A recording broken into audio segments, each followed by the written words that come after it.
Egan Bernal will become the youngest winner of the Tour de France in the post-war era and the third youngest of all time on Sunday. The 22-year-old will become the first cyclist from Colombia to top the podium in Paris as Team Ineos ends Sunday with a 1-2 of Bernal and Geraint Thomas. "If I'm honest, I still can't believe it," Bernal said a couple of hours after crossing the line in Val Thorens at the end of stage 20. "I've still not analyzed it. I need simply to get to the hotel, have a shower and sit down for half an hour and work it all out." The wonderkind can be forgiven for barely getting his head around a breathless few days as a tour billed as the best since 1989 reached a chaotic ending with 2 days hampered by bad weather in the Alps. Bernal took yellow only on Friday when the stage to Tenas was stopped around 30 kilometers short of its intended finish due to landslides in the valley after a violent hailstorm. Saturday's stage, that almost did not take place at all as the bad weather continued, was chopped from 130 kilometers to 59, meaning Bernal's rivals barely had any road left on which to attack.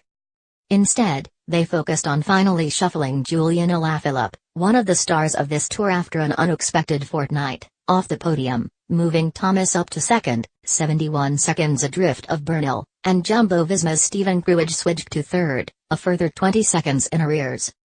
Vincenzo Nibali, the 2014 Tour winner who arrived hunting stages after his exploits in the Giro d'Italia, gained his reward with a stage victory from the breakaway, but all eyes were waiting for Bernal, who crossed the line arm-in-arm with Thomas as the defending champion handed over his title. "I just said to him, enjoy it, soak it all up and don't worry about crying," Thomas said. "All real men cry. It's amazing to be a part of it.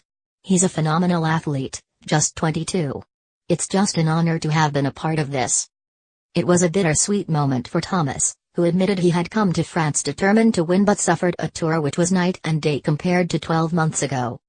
"It seems like Murphy's Law, what can go wrong will go wrong," he said. "Luckily it was nothing major but just little setbacks and just the way tactics worked out at times. But I'm happy I gave it my best and super happy it's Egan on the top step."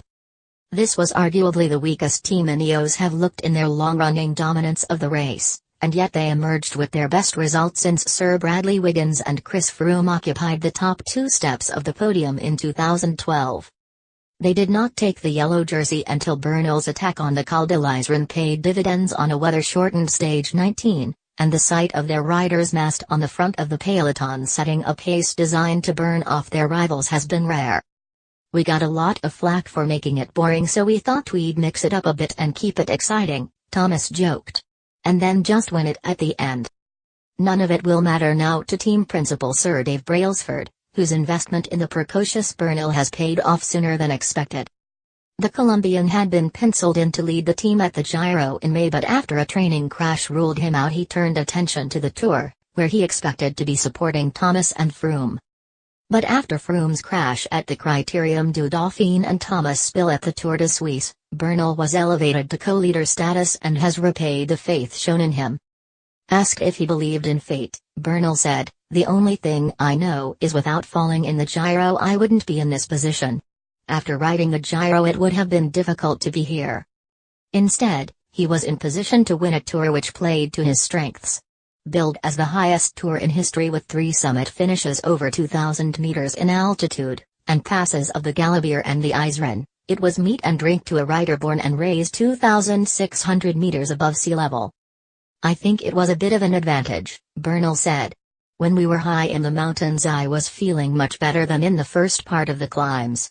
I'm a climber and when we are going up more and more it was better for me." Given his youth and Ineos' dominance of this race for so many years now, the sight of Bernal in yellow will be a worrying one for everyone else. "It's incredible," Kruijswijk said of Bernal's win.